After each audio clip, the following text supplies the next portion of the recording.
Pessoal, tudo jóia? Estamos aqui mais uma vez com o pastor Marcelo, nosso pastor presidente aqui da igreja, e hoje ele vai trazer para a gente um complemento da palavra de domingo. Para você que não acompanhou o culto domingo, não assistiu, ou por algum motivo não conseguiu estar revendo o culto aí que está gravado, nós vamos deixar linkado no final desse vídeo para você entender melhor como que funciona.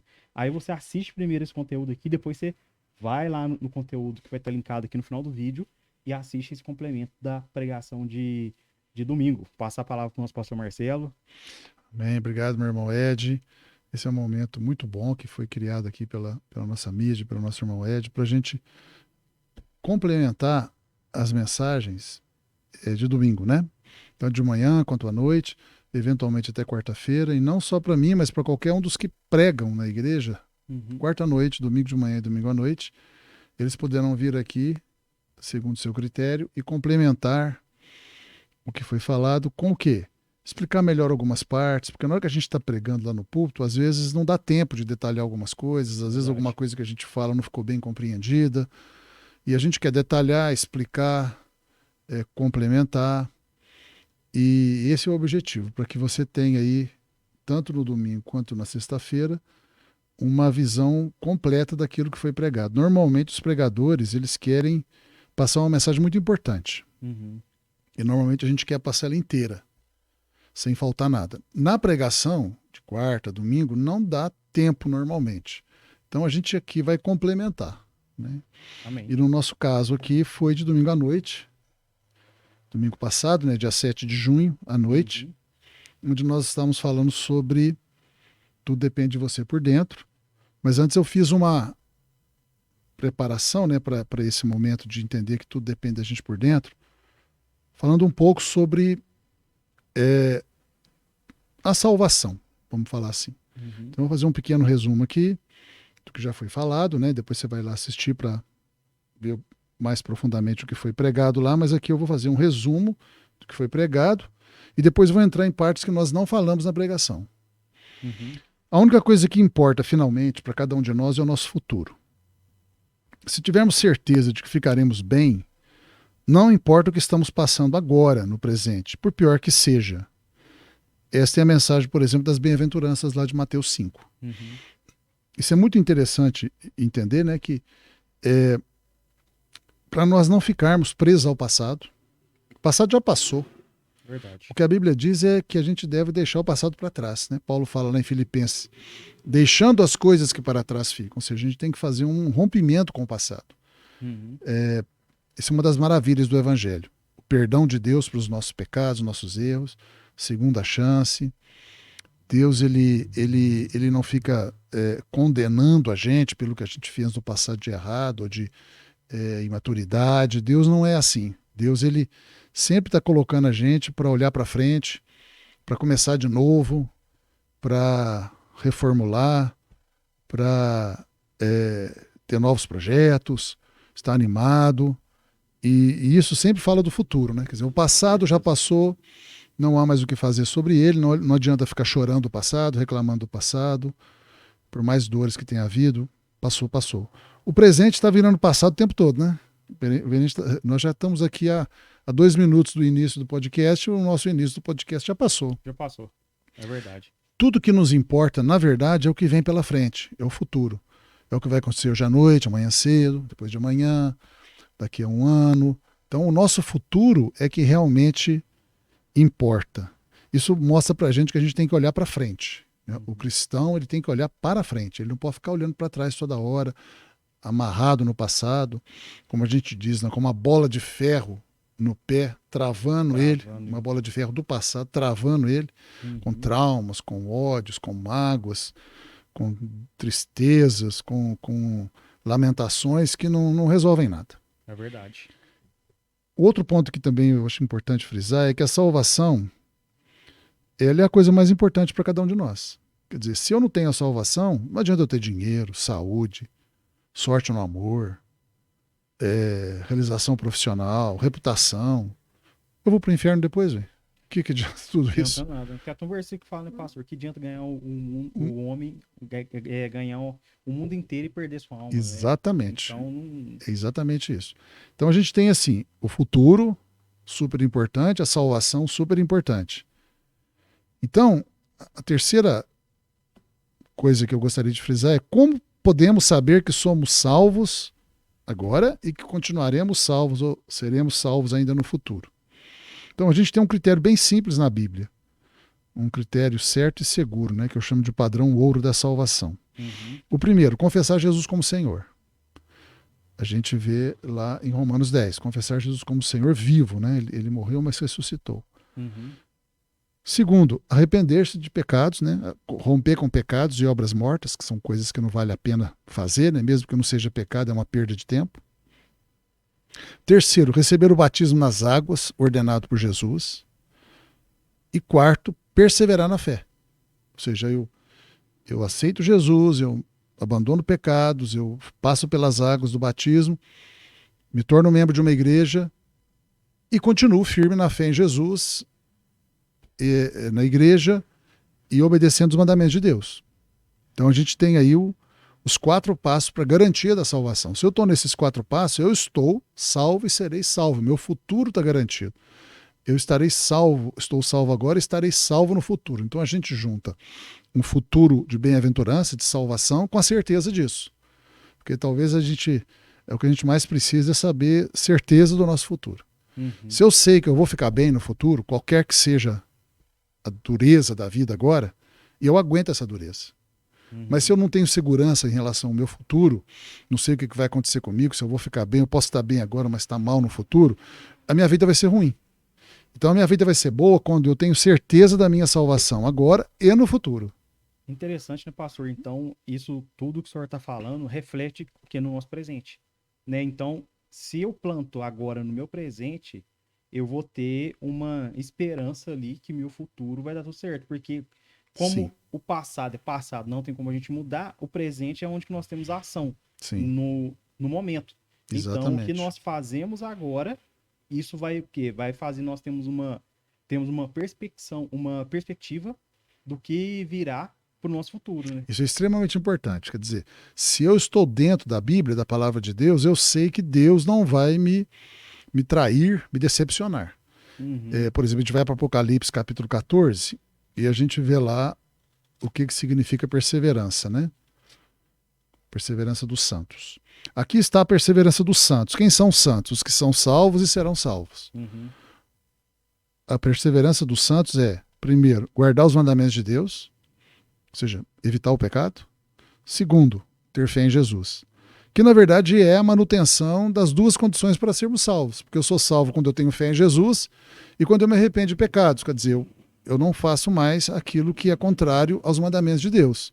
Ou seja, eu estou cumprindo os mandamentos de Deus. Eu tenho fé em Jesus e estou cumprindo os mandamentos de Deus. Que é o que eu preciso fazer para ser salvo. O terceiro seria o batismo nas águas, que é o interessante isso. padrão ouro da salvação. Então a perseverança na fé é manter aquilo que me fez ficar salvo. E também nós vemos ali em 1 João 3,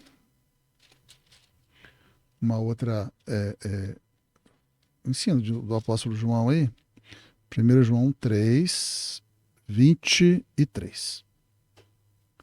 Ora, o mandamento de Deus é este, que creiamos no nome de seu Filho Jesus Cristo, ou seja, que tenhamos fé em Jesus, e nos amemos uns aos outros segundo o mandamento que ele, Jesus, nos ordenou. E aquele que guarda os seus mandamentos permanece em Deus e Deus permanece nele. Então é interessante, né? Que aqui repete o que Apocalipse está falando. Uhum, Que Deus pede 2 coisas de nós: que a gente mantenha a nossa fé em Jesus, ou seja, Jesus é o Senhor da nossa vida todo dia, não importa o que eu estou passando. E também, aqui João troca guardar os mandamentos de Deus por amar uns aos outros. É muito interessante. A Bíblia é sempre super interessante. Por que João trocou, né? Ele podia repetir o que está lá em podia Apocalipse, repetir. que foi inclusive ele que escreveu. Exatamente. Não, você tem que ter fé em Jesus e guardar os mandamentos. Aqui ele fala, você tem que ter fé em Jesus e amar uns aos outros. Por quê? Porque esse é o mandamento que Jesus nos deu. Lá em João, capítulo 13, ele disse: Novo mandamento vos dou, que vos ameis uns aos outros como eu vos amei.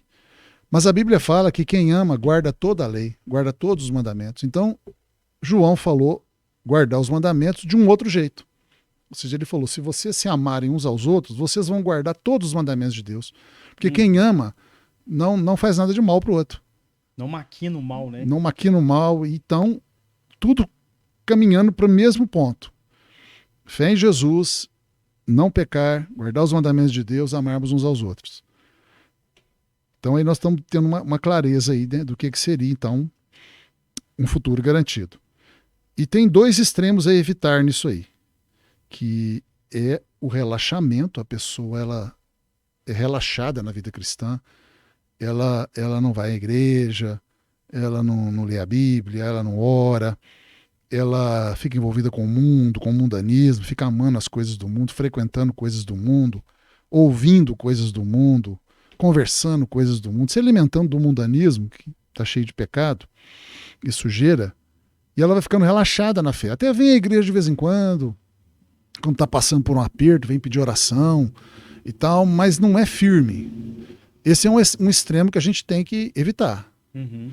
O outro extremo é o que eu chamo de super crente. A pessoa pensar que eu tenho que ser um super crente para ser salvo. Eu não posso errar nada, eu não posso falhar em nada, eu não posso pecar em nada, eu tenho que orar aí 4 horas por dia, ler a Bíblia toda a cada 6 meses, eu tenho que ir na igreja 5 vezes por semana. Também está errado, porque isso ninguém consegue. Não tem jeito. Não é nem só por falta de tempo, não. Vai chegar uma hora que a pessoa cansa de fazer isso, né? Cansa. Pensa bem, alguém que ora todo dia, 4 horas, todo dia. Primeiro, que não vai trabalhar, né? Ele não trabalha. Segundo, o que ele vai orar para Deus 4 horas por dia, todo dia, né? O que ele vai fazer? Não seria melhor ele orar 1 hora por dia e depois as outras 3 horas estar evangelizando pessoas, estar discipulando, ensinando a Bíblia para os outros? Talvez fosse melhor, né?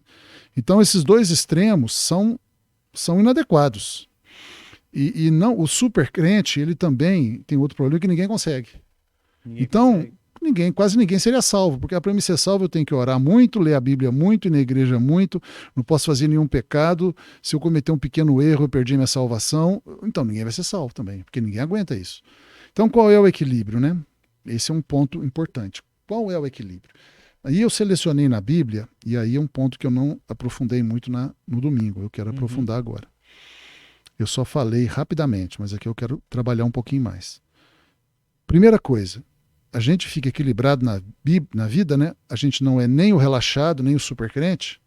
A gente é um cristão normal, porque Deus vai salvar os cristãos normais. Eu não preciso ser um super crente para ser salvo. Eu posso ser um cristão normal, que consigo viver uma vida equilibrada. Nem preciso ser relaxado, obviamente. Então, a primeira virtude que eu quero frisar é a fidelidade ou lealdade. A gente vê isso em 1 Coríntios capítulo 4. Que é um ponto interessante. A Bíblia é cheia de resumos, né? Uhum. Esse aqui é mais um resumo da Bíblia inteira. Paulo fala assim em 1 Coríntios capítulo 4, verso 2. Ora, o que se requer dos despenseiros é cada cristão. Uhum. Despenseiro é aquele que tem o controle da despensa. Despensa é onde estão os recursos, os alimentos, os mantimentos. Então, nós é que somos responsáveis por levar o evangelho ao mundo. A palavra de Deus, a fé em Jesus. Então nós somos despenseiros do evangelho. Então o que se requer de cada um de nós cristãos é que cada um de nós seja encontrado fiel. Olha que interessante. Paulo não fala. O que se requer de cada cristão é 2 pontos. Número 1, que não seja mentiroso. Número 2, que não seja maldizente. Número 3, que não seja adúltero. Número 4, que não seja ladrão. Número 5, e fazer uma lista, né? Uma lista enorme de coisas que a gente não pode ser. Não, Paulo resumiu tudo em: você tem que ser uma pessoa fiel ou leal. É interessante isso. Interessante. Eu tenho meditado muito sobre isso. Por que Paulo aqui colocou só isso? E aqui é isso. O que se requer de cada cristão é que cada um seja encontrado fiel. Ponto. Como se Paulo dissesse assim: se você for fiel, você é tudo. Uma pessoa fiel tem todas as outras virtudes. É mais ou menos como amar aos irmãos, né? Quem ama os irmãos tem todas as virtudes. Ou pelo menos cumpre todos os mandamentos. Mas quem é fiel tem todas as virtudes. E eu estive pensando isso, e eu acho que faz muito sentido. É A gente verdade. ser fiel a Deus, a Cristo, à igreja, aos irmãos, à esposa, né, ou o marido, aos filhos, à família, a quem confia em nós, quem trabalha conosco. Uma pessoa que é fiel em tudo, ele é uma pessoa que não vai dar dor de cabeça, porque ele é fiel. Ele não vai te trair, não vai te causar uma surpresa, ele não vai te decepcionar no sentido de abandonar. Isso não significa que a pessoa não vai errar. O fiel pode errar. Verdade. Só que ele não fica no erro, ele se conserta, ele restaura a coisa, ele repara. É interessante isso, que a fidelidade não significa perfeição, no sentido de nunca errar. E é um processo contínuo, né? Sim, Igual o senhor falou, né? A pessoa tem que ter, precisa ter essa humildade, essa capacidade de reconhecer aonde que errou, aonde que pode estar consertando, sim, justamente para poder ela conseguir se manter fielmente. Porque, ó, sim. se eu quero ser fiel, ó, eu preciso melhorar Uhum. nisso, naquilo, porque é muito. Essa linha, pastor, pra gente, né? Às vezes traz aquela percepção, o fiel é a pessoa perfeita É. ali. E não é isso, né? Como o senhor Não, falou. não é Não, isso. não tá isenta de erros, né? Sim. Acho que o Pedro é um exemplo. Pedro negou Jesus 3 vezes. Alguém diria que ele é infiel. Olhando só a negação, foi. Mas o que acontece? Quando Jesus voltou e procurou ele na praia e chamou ele para cuidar das suas ovelhas, Uhum. ele não disse não. Ele falou: não, eu vou. Ele voltou. Voltou? Envergonhado talvez, mas também agradecido pelo perdão. Pedro foi fiel mesmo tendo errado. E é interessante que a pessoa pode ser fiel mesmo tendo sido infiel num momento. Pedro foi infiel num momento. Na hora Uhum. que ele negou 3 vezes, ele foi infiel a Jesus, ele foi desleal. Ele foi desleal. Mas ele não ficou na deslealdade. Ele consertou-se. Isso é importante. O É, que vem depois. é, Porque muitas pessoas, elas erram ali e acham que já está condenada para sempre. sim, Isso é importante porque às vezes a pessoa está no erro, às vezes a pessoa que está ouvindo a gente aqui, está assistindo aqui, cometeu um deslize. Mas olha só, o que Jesus fez? Pedro negou Jesus. sim. Ele negou, andou com 3 vezes. Jesus, viu o milagre. Pastor, olha que profundidade. É. Pedro viu o milagre, viu um monte de coisa, maravilhas, coisas que nós não vimos, Falou para Jesus: nunca te abandono, né? nunca tinha abandono. E Houve naquela hora prometeu abandonou, ainda, porque negou, abandonou, né? Não negou. conheço esse homem, abandonou ele.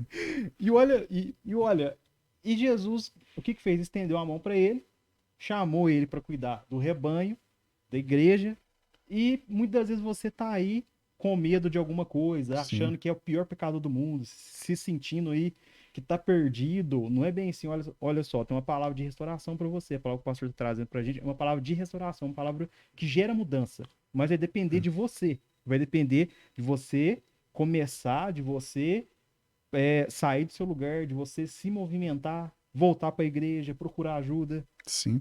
Inclusive, isso aí encaixa perfeitamente com o que Paulo fala para a gente deixar o passado, né? Esquecendo-me das coisas que para trás ficam. Uhum. Quando Jesus chamou Pedro ali na praia, Pedro teve que se esquecer que um dia negou ele, Com certeza. que foi desleal, e falou: não, a partir de agora eu vou ser leal, pode contar comigo. E foi mesmo. Segundo a história da igreja, Pedro também foi condenado a ser morto crucificado, e ele não quis ser crucificado como Jesus, porque ele dizia que não era digno, mas ele não fugiu da cruz. Ele não fugiu da cruz. Mostrou que ele foi fiel. Ele morreu por causa de Jesus, foi crucificado de cabeça para baixo, inclusive. Ele não fugiu desesperado, não negou Jesus naquela hora, porque podia ter negado. Poderia ter negado. Não, ele mudou. É importante aí como que a pessoa pode mudar, né? Quer dizer, eu era infiel, agora eu sou fiel. Eu estava vendo hoje uma situação de um pastor que estava mostrando aí vídeos e fotos do passado dele como pastor numa determinada igreja. E assim, cheio de gente, eventos, políticos, pregadores famosos do Brasil. André Valadão estava lá com ele um dia, o outro cantor gospel famoso, o outro. Assim, foram aí uns 15 anos, talvez até um pouco mais, quase 20 anos de badalos, muita gente tirando foto com ele. E a maioria dessas pessoas hoje não estão mais com ele. Ele está bem com bem menos pessoas convivendo com ele. A igreja está muito menor, ele não está mais com esses políticos todos, ele não está mais com esses pastores famosos e cantores gospel famosos.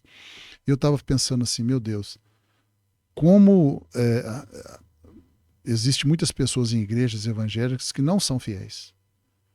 Eles foram estar com ele por quê? Porque ele, em determinado momento... Tinha fama, né? Tinha fama, estava fazendo um movimento na igreja lá que parecia ser a igreja da vez, onde estava o Espírito Santo, onde Deus fazia maravilhas, onde iam pregadores famosos, onde os políticos iam lá, cantores gospel famosos.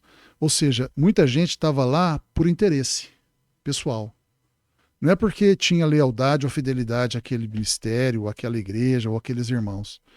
Bastou aparecer uma church qualquer aí que parece que tem mais Espírito Santo, esse povo, grande parte dele foi para outra igreja, abandonou ele. Não tem fidelidade, não tem lealdade. Né? Alguém já disse isso, que grande parte dos membros das igrejas evangélicas brasileiras são pessoas infiéis e desleais. Vou falar quantos por cento, que é difícil, né? Uhum. Mas é um percentual que incomoda. Né? Aquele pessoal que está na igreja não porque ama os irmãos, não porque quer estar junto para construir e resiste às dificuldades, né? Tem os atritos que são difíceis, mas a pessoa resiste para poder crescer. Não, ele está ali enquanto é conveniente para ele. Verdade. É conveniente para mim, eu estou ganhando, eu fico aqui. A hora que não me interessar mais, eu chuto o pau da barraca aqui, estou dando tchau e não quero nem saber, que se dane quem ficou. Eu não tenho um compromisso aqui, eu tenho compromisso comigo, não tenho compromisso com vocês. O meu compromisso é com o meu próprio prazer, meu próprio interesse. Isso é o retrato da deslealdade, da infidelidade. Eu fico pensando no casamento. Quando chega o marido para a esposa e fala assim, olha, acabou o meu amor por você.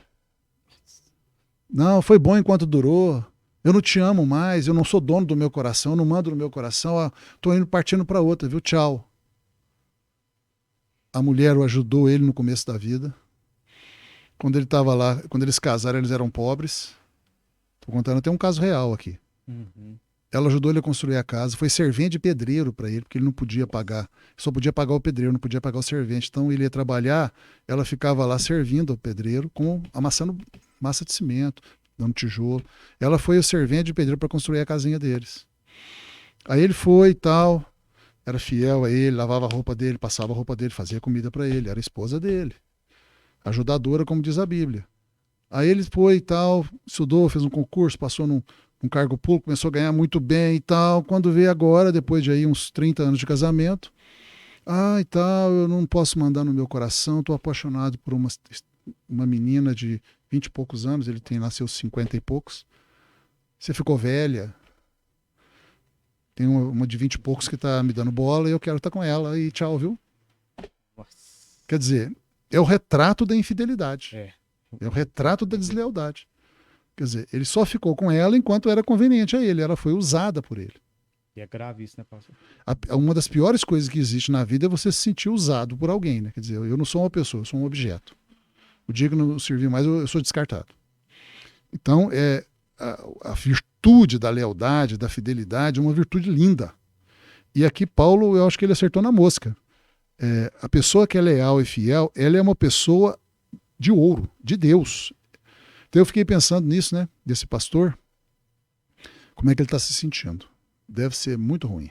Porque ele fica vendo, isso está aí com vídeos e fotos, né? Então ele tem acesso. Aquele monte de gente que estava com ele, não, estamos junto, pastor, e tal, aquela coisa toda. Hoje, passou, acabou. Não tem mais ninguém. Eu fico pensando assim, que dor deve ser. Aí eu fico pensando no valor de quem não é assim. Aquele que vai para uma igreja, fica ali, passa por momentos bons, momentos difíceis, até de perseguição às vezes, de luta de todo tipo, incompreensão, ingratidão, que seja, e tanta coisa que pode existir numa igreja, né? A igreja é cheia de... Ela pode ter muitas coisas boas, mas também pode ter coisas ruins. Mas ele fica firme ali. Ele é leal aos irmãos, ele é leal às pessoas que estão junto. Essa pessoa é a pessoa que Deus pode usar para construir a sua casa, o seu reino. É verdade. Esse pessoal que fica indo aonde lhe convém, eles não são servos de Deus. Deus não pode contar com eles. eles não constroem a casa de Deus. Eles não são pessoas que vão construir o reino de Deus. Deus não pode contar com eles, porque eles olham para os seus interesses. Eles são desleais e são infiéis. Eles são pessoas utilitaristas, né? Eles não estão querendo estar junto com Deus no processo de construção da Igreja de Cristo. Eles estão querendo se dar bem, levar vantagens, receber prazeres, como um cliente, né? A gente estava conversando hoje sobre isso, né? O problema do clientelismo, né? Pessoas não se veem membro da igreja, se veem clientes da igreja. A igreja é uma prestadora de serviço meramente. Então, essa virtude da fidelidade é algo assim maravilhoso, sabe? Ô, pastor, e é interessante que esse tipo de pessoas, né, que tem esse perfil, que só quer sugar, só vem a mim, né? Vem a mim, seja feita a minha vontade, e assim por diante. Chega um determinado momento na vida dessas pessoas que começa a ter problema. Com certeza. Ela mesma, se for um casal, o casal em si, às vezes aparenta tá tudo bem, mas no fundo mesmo, sempre tem uma coisinha, sempre tá passando ali por problemas, sempre tá tendo alguma coisa, justamente porque não consegue se manter fiel ali. Sim, é verdade. A infidelidade, deslealdade com os outros vai acabar afetando a própria pessoa. Eu fico pensando num marido que abandona a esposa, né? Uhum. Que ficou velha, então ele quer uma mais nova. O que vai acontecer com ele quando ele ficar mais velho? Aí, então ele tem 55 anos e ele arrumou uma mocinha de 25. Quando ela tiver 45, ela está bem nova ainda. Ele vai ter 75, tá velhinho. As pessoas vão pensar que ela é filha dele, que ele é o pai dela. E aí ela pode querer não cuidar de um idoso. Com certeza. Aí ela vai fazer com ele o que ele fez com a esposa. Olha, tal, te amei, mas agora não amo mais, não mando no meu coração. Ó, tchau, eu arrumei um outro aí. Pois é. Que eu vou ficar com ele é mais novo, bem mais novo, ele tem a minha idade, 45, você tá velho já, você tem 35, 75. Eu não quero ser cuidadora de idoso. Tchau, ele vai ser abandonado na velhice, vai sentir a dor que ele causou, vai querer voltar para a primeira, provavelmente não tem jeito mais. Ou ela não recebe, né? Ela tem o direito de não receber. Ele vai ficar sozinho. Com 75 anos, idoso e velho. Vai ter que contratar um enfermeiro, uma enfermeira que não está nem aí para ele, que está ali só por causa do dinheiro. Ou seja, ele vai fazer mal para ele mesmo. Ou seja, as pessoas infiéis, elas estão montando uma bomba relógio que vai explodir na mão deles. É verdade. Nossa, é muito profunda essa questão, né, pastor? De se manter fiel. Olha, as consequências que existe, né? Às vezes a pessoa ela não consegue ser fiel ali no mínimo, né? Sim. Ela não consegue ser fiel no mínimo, fazendo um pouco ali, ela não consegue se manter fiel. E aí, como que Deus vai colocar algo maior? Como que que a pessoa vai conseguir gerir uma coisa maior ali, sendo que no pequenininho ela não conseguiu. Ela não é fiel no pouco, né? Ela não é fiel Como é que ela vai poder ser colocada sobre o muito? Não vai ser colocada sobre o muito. Não tem como. Ela não consegue ser fiel nem no pouquinho, né? Isso tem a ver com processos também, né, pastor? Tem a ver com profundidade, né? Converter verdadeiramente e uma série de coisas que a pessoa... Uma das razões pelas quais alguém não é fiel pode ser que ele não é convertido. Ele não converteu de verdade, por isso que ele é infiel. Se ele fosse um verdadeiro convertido, aceitou Jesus de verdade, nasceu de novo, ele teria, pelo próprio Espírito Santo, essa virtude da lealdade. E como ele não tem, provavelmente ele nem convertido é. Ele só está fazendo de conta que é convertido. Até passou por um batismo, talvez, mas é sem crer, né? Ele é um falso cristão. Isso aí é interessante, pastor, sobre a fidelidade, porque eu acredito que também a fidelidade ela está atrelado à submissão, sabe? Nós sermos submissos, respeitar as lideranças, respeitar quem está em todo comando. As lideranças de uma maneira geral, né? Isso. Dos ministérios. Eu gosto de falar que a gente tem que ser submisso, todo mundo tem que ser submisso aos ministérios, aos líderes de ministério. Eu, como pastor, por exemplo, tenho que ser submisso ao líder do ministério de mídia, de louvor, de recepção, a não ser que eles estejam fazendo alguma coisa que é prejudicial à igreja, que é raro. Do contrário, eu tenho que estar submisso. É o que Jesus fala, é o que Paulo fala em Efésios, de sujeitar-vos uns aos outros no temor de Cristo. eu tenho que me sujeitar também às outras pessoas, porque elas estão me servindo. É. E isso tem a ver com fidelidade, com lealdade. E o interessante também, pastor, é de tudo, né?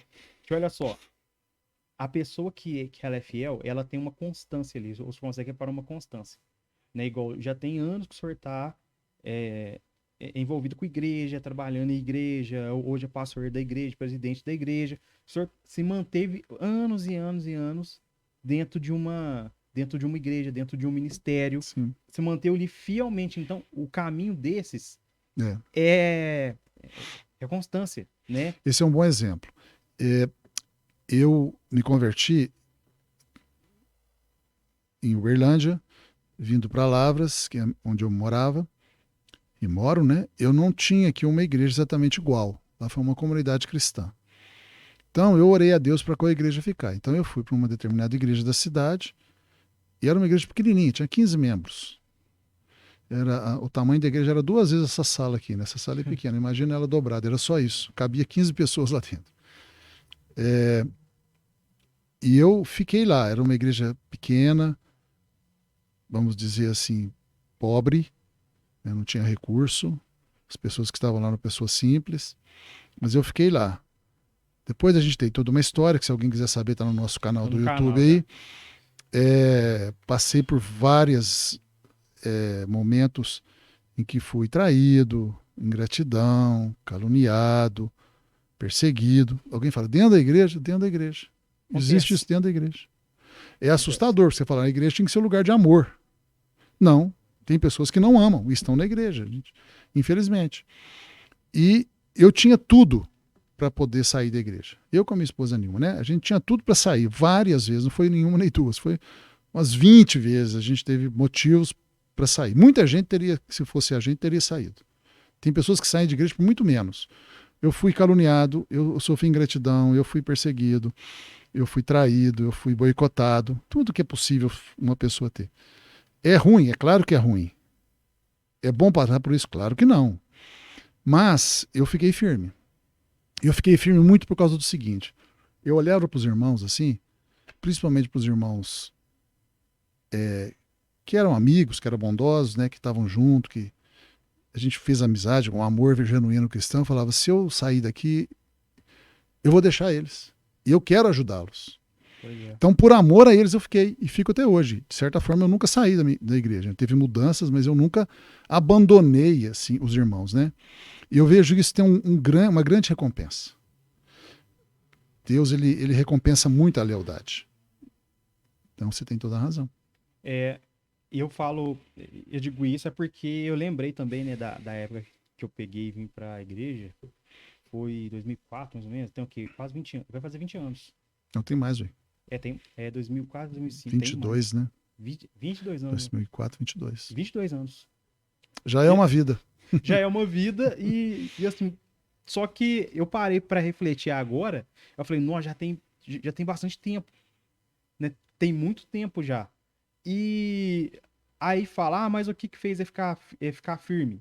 A palavra de Deus e a fidelidade a Deus. Uhum. Porque é impossível, pastor, alguém ficar lá 20 anos, seja que for, 1 ano, se a pessoa não for firme.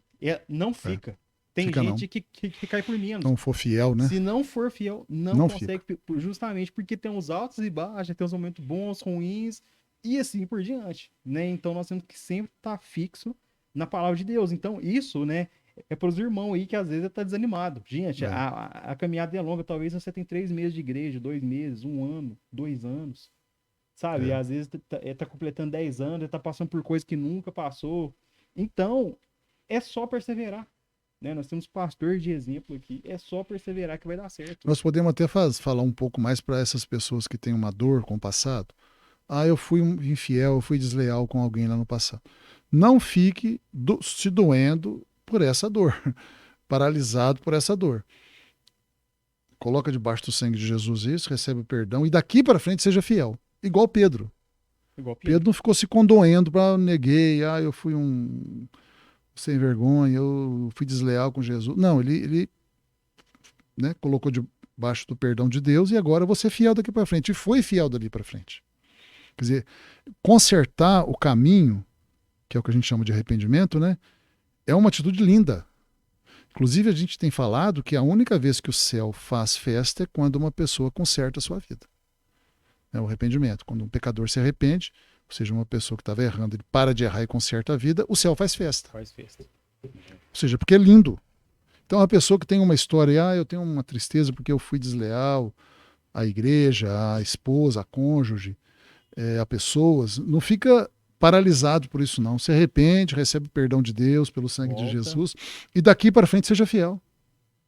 É verdade. Seja leal daqui para frente, né, a todo mundo que você tem que ser. E é muito interessante isso, pastor, porque, veja bem, as pessoas ali, o próprio diabo ali coloca na cabeça da pessoa, ó, você não é capaz, você não vai conseguir, você acha que vai ser a mesma coisa? Você já errou, vai errar de novo. Ó, a pessoa vai falar isso, não tem jeito para você. Eles vão ficar te acusando, você vai sempre lembrar do seu erro. Uma coisa o diabo fala isso mesmo.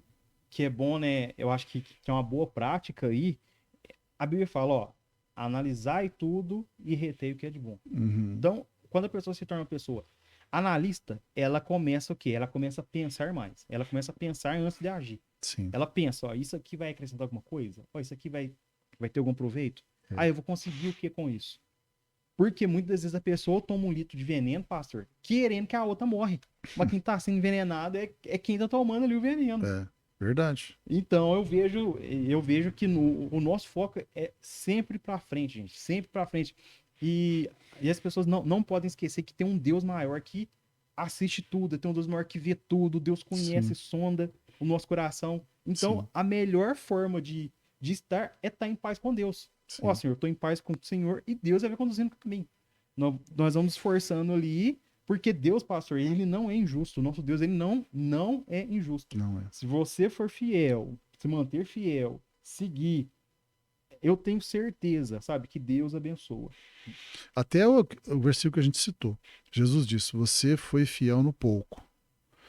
Te colocarei, isso significa autoridade, sobre o muito. É interessante que Deus não está preocupado com o tamanho do objeto que você está lidando. Ele está preocupado com o seu coração. Então, se a pessoa ela é fiel a 4 pessoas, mas ela é fiel, porque são poucas pessoas, 4 pessoas. Eu sou fiel a 4 pessoas. Vai falar, então isso não é muito, Deus não vai valorizar, porque é 4 pessoas só. Seja 4, seja 4 mil, seja 4 milhões, Deus não está olhando se é 4 mil ou 4 milhões, está olhando o seu coração. Você é fiel nos 4, ele vai te colocar com autoridade sobre 4 milhões. Porque se você consegue ser fiel a 4 pessoas, você consegue ser fiel a 4 milhões de pessoas. Ou seja, é interessante demais. Porque, infelizmente, a gente não... Nesse mundo, as pessoas têm uma tendência de valorizar as coisas quando elas aparecem muito, são muito ricas, é muita gente, é multidão, são prédios.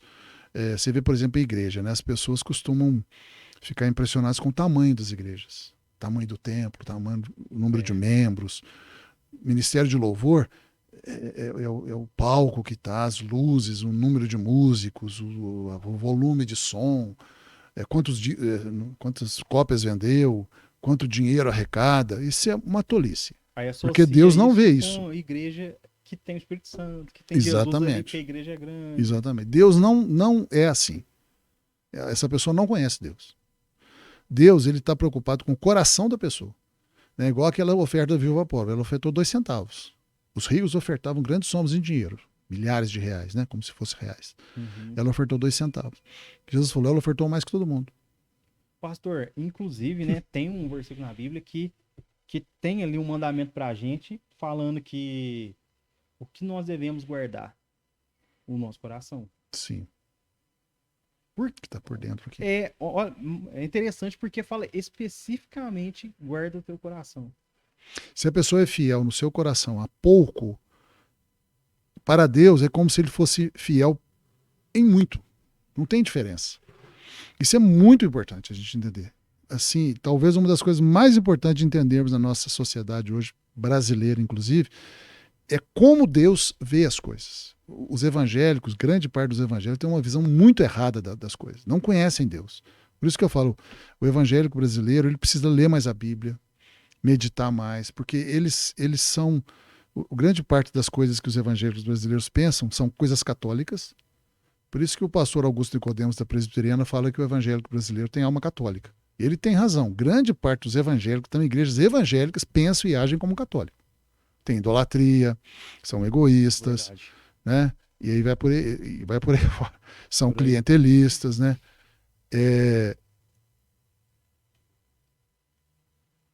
Eu quero dizer, a pessoa ela não aprofunda na fé. Por quê? Porque ela fica só com uma pregação de alguém do YouTube, uma pregação de domingo só, ela não medita, não aprofunda. Então ela nunca fica madura, nunca conhece a Deus. Aí depois ela reclama que minha vida tá ruim, minha vida é isso, as coisas não rompem, eu vejo os outros romper, a minha não rompe. Porque a pessoa não está se aprofundando, criando raízes em Deus para poder nutrir e ser próspero. Estou falando prosperidade no sentido geral. Então, o caso da lealdade, da fidelidade nós estamos falando. Tudo que a gente está tirando da Bíblia. Né? Se a pessoa meditasse na Bíblia, falar, puxa vida, eu tenho que ser leal, eu tenho que ser fiel, eu tenho que ser no pouco. Eu não preciso estar no muito. Eu vejo isso muito forte na igreja, quando a gente tem um evento com poucas pessoas. Aí, infelizmente, existem membros de igreja que ele só vai em eventos que tem muita gente. Ele não vai em evento com pouca gente. Não valoriza, Não né? valoriza. Ou seja, para ele, o número de pessoas que é importante. Ele ainda não entendeu que a gente tem que ser fiel no pouco. Ele tem ainda aquela ideia de que o muito é que tem valor, o pouco não tem valor. Né? É uma coisa que está aí para todo lado. Quem tem muito dinheiro é elogiado, quem tem pouco dinheiro é desprezado. Então você avalia uma pessoa pela quantidade de dinheiro que ela tem, quantos carros ela tem na garagem, quantas roupas de marca ela tem, quantos tênis. Mas o nosso mundo faz isso. Mas nós cristãos vamos fazer também? E para quê, né? A troco de quê? Sendo que o objetivo é ganhar pessoas, é trazer pessoas para Jesus, é totalmente o inverso e o oposto disso, né, pastor? Então, sim, eu vejo que falta muita maturidade, né, nas pessoas mesmo, e falta profundidade ali da palavra. Inclusive, você que está assistindo, nós temos aqui no canal uma playlist chamando Aprofundando na Bíblia e Bíblia Rápido. Só você entrar e lá assistir, tem vários conteúdos lá. Para você tá aprofundando, né? Nós estamos falando de profundidade aqui, então lá tem muitos ensinamentos. Eu acho importantíssimo, pastor, sim, essa questão da pessoa ter esse discernimento, sabe? Sim. De entender, ter essa profundidade. Porque eu já vi pessoas que elas se comprometem, rompe a amizade, rompe laço com outras pessoas só para poder sair bem com uma outra... com outro amigo, sim, ou sair bem com o patrão. Então, pessoas cristãs, né, elas pegam e fazem isso. Elas se vendem. Sim, é aquilo de, quando eu tinha muito dinheiro, eu tinha muito amigo. Perdi o dinheiro, não tem amigo mais. Então você não tinha amigo. Nunca teve amigo. Você teve interesseiros. Interesseiros. Você não teve amigo. E é desse jeito, pastor. Eu vejo... É o mundo, né? O mundo é assim. Ele valoriza quem tem muito dinheiro. Mas quem tem pouco dinheiro não tem valor. Não tem valor. E isso vale para tudo. Valoriza quem tem muitos dons, mas aquele que é mais simplesinho não tem valor. Nós temos que mudar a nossa cabeça, porque o reino de Deus não é assim. O outro resumo que eu queria falar tem em Miqueias 6:8, que diz assim: Deus te declarou ao homem o que é bom e o que é que ele, o Senhor, pede de ti. 2 pontos. 3 coisas Deus pede da gente: que pratiques a justiça, ames a misericórdia e andes humildemente com teu Deus. É mais um resumo da Bíblia. Então, 3 virtudes cristãs são colocadas aqui: ser uma pessoa justa, ser uma pessoa misericordiosa e ser uma pessoa humilde. E essas 3 virtudes não estão aí por acaso, porque é um resumo, né? Porque Miqueias fala: Deus requer isso de você. Seja justo, seja misericordioso e seja humilde. Né? Então eu digo isso, né? Como é que a gente sabe que está mantendo a nossa salvação, nós estamos perseverando na fé? Quando eu sou fiel, quando eu sou justo, quando eu sou misericordioso e quando eu sou humilde. Tem mais um resumo aqui em Lamentações 3:39. Essa eu até falei na pregação de domingo, ela é forte. Jeremias fala assim, sobre o que a gente deve reclamar, né? Sobre queixas. 3:39. Lamentações 3:39. Por que, pois, se queixa o homem? Queixe-se cada homem dos seus próprios pecados. Eu até frisei que no hebraico, a primeira palavra homem que aparece é Adão, que significa um homem caído, um homem em pecado. E a segunda vez que a palavra homem aparece é Geber, que significa um homem valente, um homem valoroso, um homem nobre. Então é como se a Bíblia estivesse dizendo: o homem que fica se queixando, criticando tudo, reclamando de tudo, murmurando de tudo, ele é um homem caído, pecador. Mas o homem que queixa de si mesmo, ele é um homem nobre. Que critica a si mesmo, ele é um homem nobre, valoroso, valente, é um homem que tem valor. E é interessante como é verdade isso. É o que a Bíblia chama de autoexame, né? Se eu me examino, não, peraí, eu preciso orar mais, eu preciso ler a Bíblia mais, eu preciso ser mais firme na igreja, eu preciso amar mais, eu preciso ter mais paciência, eu preciso segurar minha língua, estou falando coisa que eu não devo, eu preciso não fazer juízo temerário, eu preciso parar de criticar. Eu estou me analisando. Em vez de ficar falando dos outros, fulano, então, okay, eu vejo eu preciso mudar. E é isso que Jeremias está falando. Deus está falando, né, pela boca do profeta Jeremias. Em vez de ficar falando mal dos outros, analisa a sua vida. É o que Jesus falou sobre o argueiro, né? Por que você fica vendo o cisco no olho do teu irmão quando você tem uma trave no seu? Quer dizer, fica vendo defeito nos outros, mas e os seus defeitos? Como é que faz? Com certeza, Jesus já estava de saco cheio já de Fala assim, gasta o seu tempo, as suas forças, para analisar a sua própria vida e melhore você. Se você melhorar você mesmo, porque ninguém muda ninguém, né? A única pessoa que a gente consegue mudar é nós mesmos. Então, em vez de eu ficar criticando os outros, reclamando e tal, deixa eu mudar porque eu melhoro o mundo. Eu ficar criticando os outros, eu não melhoro o mundo, pelo contrário, eu pioro o mundo, porque vai virar maledicência, vai virar desânimo. Mas se eu começo a mudar-me, a corrigir os meus erros, eu melhoro o mundo, porque eu me tornei uma pessoa melhor. Então, essa é outra coisa que eu queria frisar, né? Nós cristãos que vamos herdar a salvação, nós temos que parar de ser pessoas críticas, que fica murmurando, reclamando, pondo defeito nos outros. Nós temos que voltar o nosso olhar para nós mesmos. Espera aí, eu preciso mudar. Eu preciso ser uma pessoa melhor. Eu preciso tratar melhor meu cônjuge. Eu preciso tratar melhor meu filho, meu pai, meu irmão na igreja, o pastor, os líderes de ministério, o meu colega. Eu preciso mudar. Eu estou errado, eu preciso mudar. E a gente faz isso quando a gente está lendo a Bíblia, quando está orando, quando está em conexão com Deus, quando está na igreja, ouve uma pregação que puxa a nossa orelha. Então, essa é outra virtude que eu queria frisar, né?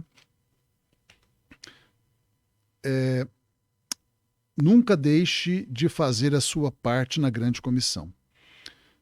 A grande comissão é a gente pregar o evangelho, ajudar pessoas a irem ao batismo, ensinar a Bíblia para as pessoas que a gente puder e servi-los, e com isso fazer discípulos, né? Então, a gente deve estar sempre fazendo alguma coisa na grande comissão. Se eu não posso pregar para alguém, quando eu encontrar com alguém na igreja que está em dúvida sobre o batismo, eu vou animar ele para o batismo. Eu estou fazendo a grande comissão, estou consolidando ele. Eu vou me dispor, não, tem um amigo meu que aceitou Jesus, mas ele está em dúvida, eu vou fazer um estudo bíblico com ele para fortalecê-lo na fé. Eu estou fazendo a grande comissão. E todas as participações na igreja, em todos os ministérios, é a grande comissão. Então, nunca deixe de fazer alguma coisa, senão, em determinada fase da sua vida, você não pode fazer muito, mas não faça zero, não. Nem que seja falar para Jesus, falar de Jesus para alguém, que é a evangelização. Não deixe de participar da igreja, de congregar. Nós estamos num tempo em que muitas pessoas dizem que a igreja não precisa, que a igreja é errada, que é uma instituição, que não sei o quê, que Jesus não deixou a igreja. É uma tolice quem fala isso. Quem fala isso não conhece a Bíblia, né? Infelizmente. Verdade. Tem pessoas que não conhecem a Bíblia. Infelizmente. Ele fica falando bobagem. Hebreus 10, 25 mata isso. Acabou. Não tem mais o que conversar. Com um versículo a gente mata essa tolice. Não deixemos de congregar como é costume de alguns. E ali é congregar na igreja. Na igreja. E teve esse problema o quê? Milhares de anos atrás. Milhares de anos atrás. Aí vem um desigrejado e fala assim, não, mas eu de vez em quando eu arrumo 2, 3 amigos crentes, a gente vai lá na casa dele lá, toca um violãozinho, lê um texto da Bíblia e ora e dá beleza, eu estou congregando. Não, você não está congregando. Tá congregando. De jeito nenhum. Porque onde estiverem 2 ou 3 unidos, Jesus está no meio. Tá. Aí a hora que você estiver passando um aperto na vida, qual deles é o seu pastor? Qual deles? Não tem. Não tem. Não tem. Vocês estão ali, inclusive tinha uma pessoa que eu fico sabendo que depois eles faziam isso, né? Ficou desigrejado, convidavam uns amigos ali, tocavam um violão, um louvor. Bem. lia um texto da Bíblia, fazia uma oração, depois abria um monte de garrafa de cerveja e enchia a cara. Estamos congregando. Estamos Tá congregando. mesmo. Muito bem. Nossa. Veja bem, terrível, né? O ser humano, ele precisa conhecer a palavra de Deus. Jesus, em Apocalipse, escreveu carta a 7 igrejas. A única que não tinha problema era a Filadélfia, todas as outras tinham. Mas era igreja. Igreja tem problema. E a Filadélfia era a menor igreja. Filadélfia tinha um problema, era pequena e pobre.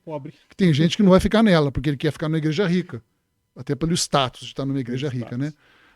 Então até Filadélfia tinha problema, era pequena e pobre. Problema para os homens, né? Para Jesus, não. Então, não devemos deixar de participar da igreja. Elimine todos os pecados crassos na sua vida, né? Que eu frisei bastante. Nós cristãos, nós não podemos ter pecado crasso. Temos que arrepender de todos, rápido. O que é pecado crasso? É aquele pecado que a pessoa faz, que todo mundo olha e fala, é pecado, não pode fazer isso. Então eu falei lá de algumas listas, né? Eu falei de 1 Coríntios 6, 9 a 10. É aquela que... Vou até ler essas listas, porque às vezes as pessoas elas não sabem o que é um pecado crasso, né? Pecado crasso, vou ler aqui uma das listas, que é 1 Coríntios 6, de 9 a 10. Ou não sabeis que os injustos não herdarão o reino de Deus. Aqui injustos é um termo que significa ímpio. Não vos enganeis, 2 pontos. Aí ele começa a falar o que são as injustiças, quais são as impiedades que existem. Impuros, que são os imorais, pessoas que ficam falando bobagem, palavrão, fica falando de mulher, né? Que pegou essa mulher, pegou aquela, olha aquela lá, que fica envolvido com pornografia. Impuros, imorais. Não vão entrar no céu, são pecados crassos. Ser impuro e imoral é um pecado crasso. O crente não pode ser imoral. Parar na hora. Mará. Para de falar palavrão. Para de falar palavrão. Para. Discutiu o quê? Eu assisto vídeo pornográfico na madrugada. Para. Vai pro inferno. Vai discutir o quê? Não, deixa eu assisto todo dia. Eu vou assistir um dia sim, um dia não. Para de brincadeira, né? O cara tá brincando. Sem vergonha, né? Vai ser só meio sem vergonha, mas é um sem vergonha do mesmo jeito. Um meio sem vergonha é tão sem vergonha quanto sem vergonha inteiro. Não seja idólatra, não seja adúltero, não seja efeminado, que é o homem que pratica relações homossexuais passivamente. Sodomitas, que é o homem que pratica relações homossexuais ativamente. Ladrões, avarentos, bêbados, maldizentes e roubadores. Essa é uma lista de pecados crassos que tem que parar. O crente não pode ser nada disso. A diferença entre roubador e ladrão, que o ladrão aqui é o que rouba sem violência.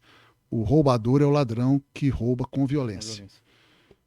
Essa que Paulo fala, essas pessoas que fazem isso não entrarão no céu, não serão salvos, não herdarão o reino de Deus. Então você tem que parar, irmão. Para. Para. Não tem discussão.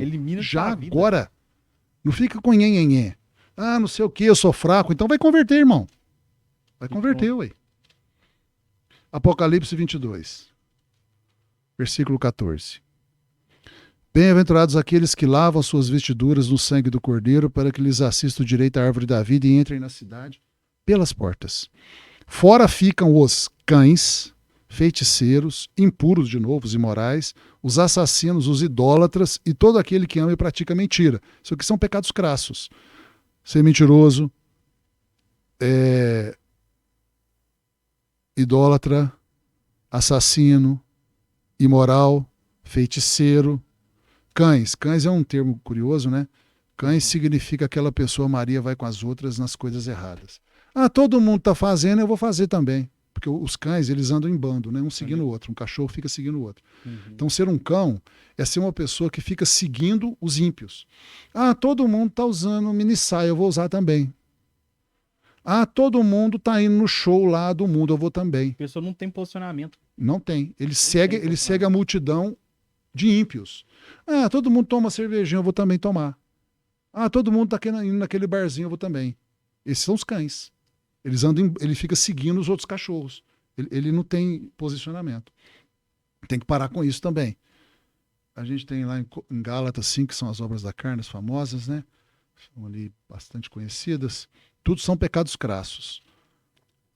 Prostituição, impureza, de novo, que é imoralidade, lascívia, idolatria, feitiçaria, inimizade, porfias, ciúmes, iras, discórdias, disenções, facções, invejas, bebedices, glutonarias e coisas semelhantes a estas, as quais eu vos declaro, como já outrora vos preveni, que não herdarão o reino de Deus os que tais coisas praticam. São pecados crassos. Pecado crasso tira a salvação. Tira a salvação. Não pode ter. E tá falando de prática, pastor. Prática, prática que é uma coisa que você faz, não é um dia ou outro, é que é todo dia. A pessoa tá ali, ó. A pessoa chega assim, pastor e tal, não sei, eu sou fraco, eu não consigo. Você quer ir pro inferno? Você quer ir pro inferno? Então continua fazendo. A porta é o inferno. Não tem meio termo. E outra coisa, se a Bíblia fala que a gente não tem que fazer, é porque a gente consegue não fazer. Deus não é doido de falar pra gente não fazer uma coisa que a gente não dá conta. Ele sabe que a gente dá conta. Ele não entrega carga a quais a gente não consiga suportar. Consiga suportar. Então, isso mesmo. Isso inclui. Inclui. Entendeu, pastor? Porque não tem nem como. O pecado crasso, ele não tem desculpa. Não tem desculpa. Né? Aí tem um homem que tem amante por fora. É casado, tem amante por fora. É crente, está na igreja e tal. Ah, pastor, eu não aguento que meus hormônios, a minha esposa se nega a mim, eu ainda tenho hormônio, tenho muita testosterona, eu não aguento, eu sou homem, né? Ah, meu Deus do céu. Jesus também era homem, nunca teve sexo com ninguém. Isso já era. E aí? Ah, mas Jesus era Jesus. Não, Paulo também, ué. Paulo também. A gente tem vários casos de homens que não pecaram na área sexual. Ah, mas é porque eu não aguento. É porque não aguenta, é porque você não quer. Você que está querendo ir para o inferno. Pecado crasso vai te levar para o inferno. Você quer ir para o inferno? Então vai. A decisão é sua. 2 Timóteo capítulo 3, Paulo também lista outros pecados crassos. Egoísmo, avareza, jactância, arrogância, blasfêmia, desobediência aos pais, ingratidão, irreverência, desafeição, ser implacável, caluniadores, sem domínio de si, cruéis, inimigos do bem, traidores, atrevidos, enfatuados, mais amigos dos prazeres que amigos de Deus, tem forma de piedade, tem a aparência de ser uma pessoa de Deus, mas não é, na hora do vamos ver, ele mostra que ele é ímpio. Paulo está dizendo que isso aqui são os pecados crassos que têm que ser eliminados. Então o cristão ele tem que eliminar isso. Eliminar, não se tem negócio com isso. Porém, vai restar outros tipos de pecado, que são os pecados sutis, que é o que Paulo fala em Romanos 7. Os pecados sutis de Romanos 7 são aqueles pecados que Paulo não menciona quais são, mas é o que ele fala assim, eu não faço o que eu quero, mas sim o que detesto. Deixa eu achar aqui. Porque nem mesmo compreendo o meu próprio modo de agir, pois não faço o que quero, mas sim o que detesto. Porque não faço o bem que prefiro, mas o mal que não quero, esse faço. E isso é porque o pecado habita em mim. Quem é esse pecado que habita em Paulo, habitava em Paulo e habita em todos os cristãos? É o pecado sutil. O pecado crasso também habita, mas eu posso eliminar o pecado crasso, mas o pecado sutil é mais difícil. O que é o pecado sutil? Aquele pecado que só você e Deus sabem que você pratica. Nem sua esposa sabe, nem seu marido sabe, o pastor não sabe, seu colega não sabe, seu irmão não sabe, sua família não sabe, ninguém sabe. Só você e Deus sabem que você pratica aquele pecado. É um pecado praticamente escondido, né, no coração. Esse é o pecado sutil. Ele é mais difícil de eliminar. É esse pecado que Paulo está falando. Esse pecado, ele não tira a salvação. Ele entristece o nosso coração, entristece o Espírito Santo, mas não tira a nossa salvação. O que a gente faz com ele? Primeiro, reconheça que estes pecados sutis são pecados. Primeira coisa. Eles não são menos pecado do que os pecados crassos. São tão pecado quanto o pecado crasso. Só que é um pecado mais difícil, porque ele é muito subjetivo. Se você contar ele para alguém, alguém vai até achar que não é pecado. Não, isso não é pecado. Isso aí não é pecado. Eu também faço isso aí, eu penso isso e não acho que estou pecando. Mas para você é. Que incomoda, né, pastor? Exatamente. Então eu vou dar um exemplo aqui da minha vida. Ninguém vai dizer que ver televisão é pecado.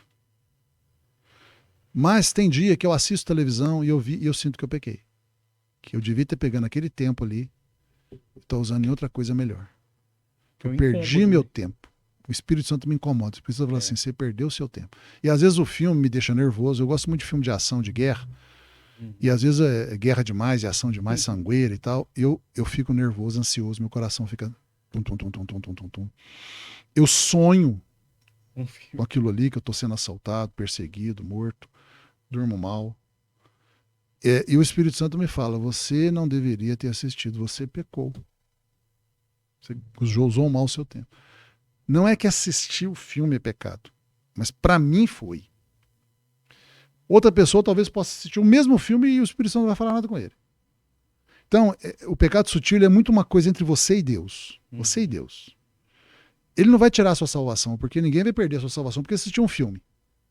Ninguém vai perder, ainda mais que não tem pornografia, não tem satanismo, né? Um filme que não tem essas coisas, esses pecados crassos. É um filme só que você não deveria ter assistido. Estou falando de filme, pode ser outras coisas, né?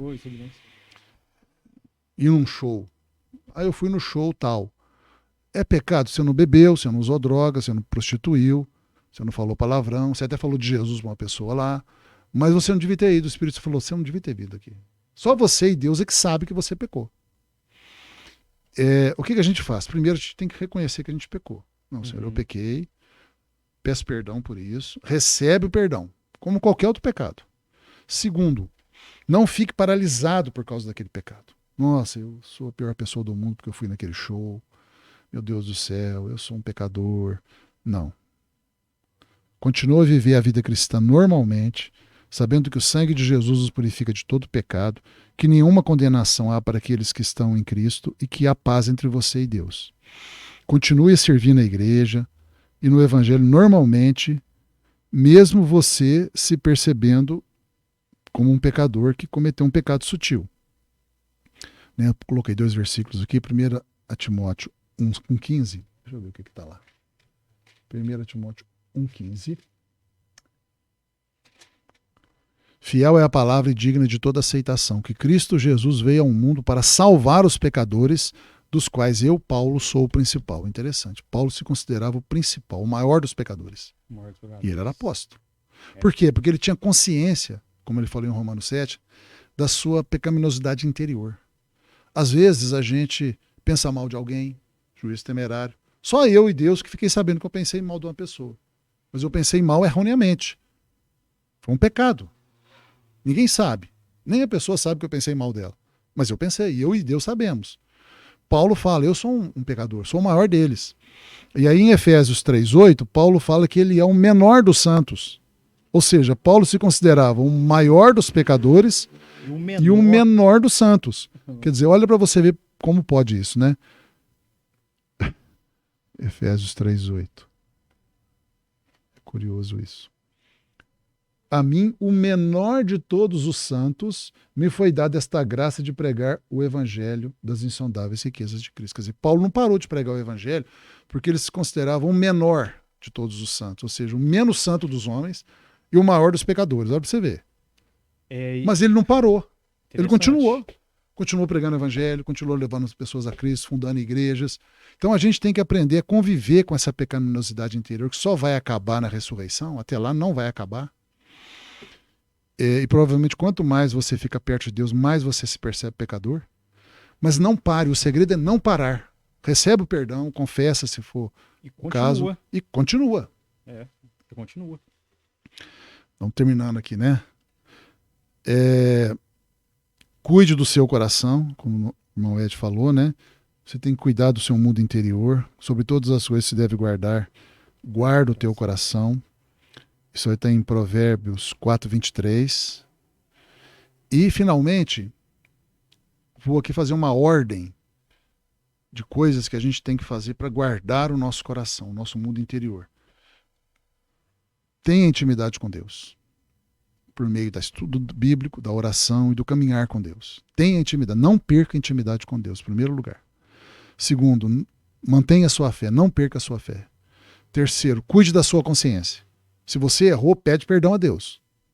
Não fica sem pedir não, porque aí você recebe o perdão, a sua consciência fica aliviada. Cuide do que você pensa. Para cuidar do que você pensa, você tem que cuidar do que você lê, do que você ouve, do que você assiste, com quem você anda. Tem aquele ditado, né? Quem anda com morcego dorme de cabeça para baixo. Diga-me com quem andas, eu te direi quem és. Então, às vezes tem pessoas da igreja que andam com maus elementos. Uma hora a cabeça dele vai ser afetada. Eu não Ele tenho vai nem começar a como. pensar igual o mau elemento. O mau elemento conversa com ele, ô, vamos ali e tal, vamos passar aqueles caras para trás ali, vamos enganar aquele pessoal ali. Uma hora ele vai enganar. Ele está andando com pessoa que só pensa errado, ele vai acabar pensando Tá errado. sendo discipulado por pessoas erradas. Está sendo discipulado por pessoas erradas, né? E aí acaba nisso. Cuide dos seus desejos e vontades. Nem tudo que você quer é bom. Nem tudo que a sua vontade quer é bom. Aprenda a dominar os seus desejos e vontades. Até vou sugerir que na segunda-feira passada, foi dia 8, né? Uhum. Dia 8 agora, no Estudo Bíblico, nós tratamos desse tema, a vontade humana. Eu sugiro que você veja lá, foi muito bem Vou deixar estudado o lá. link na descrição, tá? É desse vídeo que o pastor tá falando. Só você acessar a descrição que vai ter esse último estudo onde que o pastor acabou de citar aqui, que vai estar aprofundado. A gente deixa para ele Sim. também fixado na E descrição. a gente cuida da nossa vontade essencialmente obedecendo os mandamentos de Deus, mesmo que ele seja contrário ao que a gente quer. A Bíblia mandou fazer, eu faço. Eu não quero fazer, mas eu vou fazer, igual Jesus.